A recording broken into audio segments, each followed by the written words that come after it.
बीमारी लेके आए फिर भी हमको इस प्रोडक्ट पे भरोसा नहीं होता था।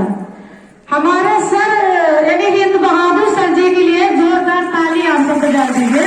आज उनकी कृपा से, उनकी देन से ये कुछ मिला हमें।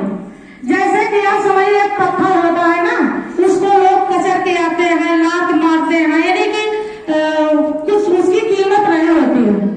लेकिन जब वही पत्थर इतनी छेनी हथौड़ी करने के बाद एक दिन उसी पत्थर जो मंदिर में रख दिया जाता है उसकी पूजा होती है।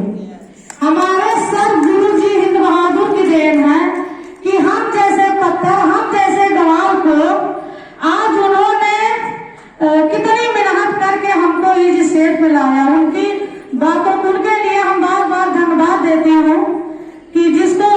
और एक बात, अभी हम जब सुपर छलती में गई थी तो रीतू बहन जी हमारी, इनके लिए जोरदार ताली आप सब बजा दीजिए कि इन्होंने हमने सुपर फैशन नहीं कर सकती थी, हमको नहीं कुछ आता है, नहीं जाता था।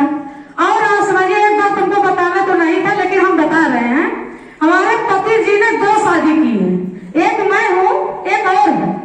आप समझिए कि अगर मेरी की माँ बेटी में नहीं मतलब चल रहा है, सास बहू में दौड़ा दिखाने में झगड़ा होता तो वो तो मेरी सौतन है ना।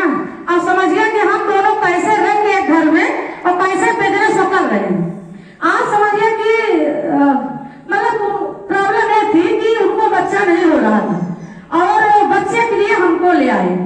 ठीक, तो मुझको भी दिक्कत थी, लेकिन फिलहाल जब ये डिएक्शन का प्रोडक्ट पहुंचा, हमने इसको खाना पीना स्टार्ट किया और विश्वास नहीं था, लेकिन फिलहाल हमने खाते पीते भगवान की कृपा हुई कि जिस लिए आए प्रभु उसको सुने और अभी 3 बच्चियां हैं हमारी। लेकिन फिलहाल हमको भरोसा इसलिए नहीं होता था कि ये तो बिजनेस है, हम पढ़ी लिखी तो हूँ नहीं, हम इसको कर कैसे सकते हो।